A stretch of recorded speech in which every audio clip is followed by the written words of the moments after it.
Curieux de tout, histoire, sciences, astronomie, géographie.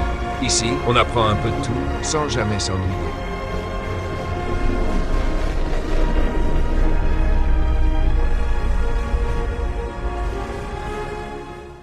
Tycho Brahe naît en 1546 au Danemark dans une famille noble. Son destin semble tout tracé. Il doit devenir juriste ou homme d'État. Mais à 14 ans, un événement va bouleverser sa vie.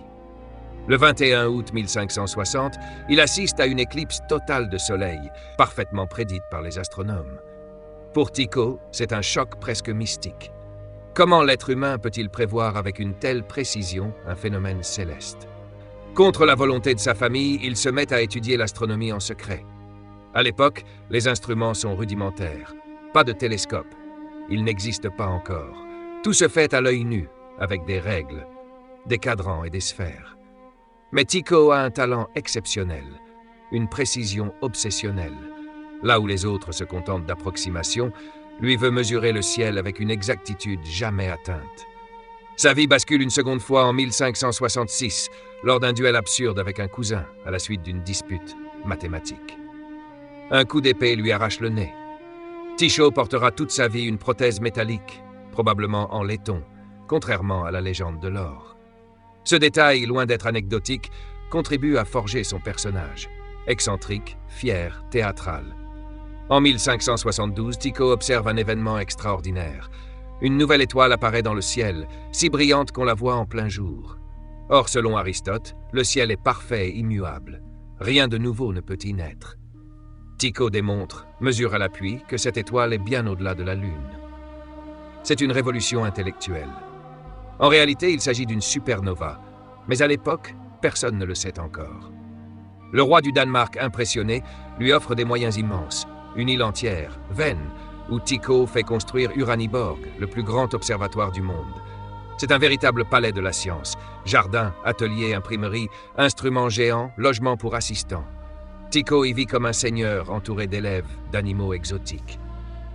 Et même d'un élan apprivoisé qui mourra tragiquement après être tombé dans un escalier en état d'ébriété. Pendant plus de 20 ans, Tycho observe le ciel chaque nuit, accumulant des données d'une précision inégalée. Il mesure les positions des planètes avec une exactitude que personne ne dépassera avant l'invention du télescope. Pourtant, paradoxalement, Tycho refuse le modèle de Copernic. Il ne croit pas que la Terre tourne autour du Soleil. Il propose alors un système intermédiaire. La Terre reste immobile au centre, le Soleil tourne autour d'elle, mais les autres planètes tournent autour du Soleil. Un compromis entre tradition et nouveauté. Après la mort de son protecteur, Tycho tombe en disgrâce. Nouveau roi, nouveaux ennemis, accusations d'arrogance et de mauvaise gestion. Il quitte le Danemark, amer, et s'installe à Prague sous la protection de l'empereur Rodolphe II. C'est là qu'entre en scène Johannes Kepler, un jeune mathématicien brillant mais pauvre. Tycho le méprise un peu, mais reconnaît son génie. Il lui confie une tâche cruciale, analyser ses données sur Mars. Tycho garde cependant jalousement ses observations, conscient de leur valeur immense. En 1601, Tycho Brahe meurt brutalement après un banquet. La légende raconte qu'il serait mort pour avoir refusé d'aller aux toilettes par bienséance. D'autres hypothèses parlent d'un empoisonnement au mercure. Le mystère demeure. Après sa mort, Kepler hérite enfin de ces données.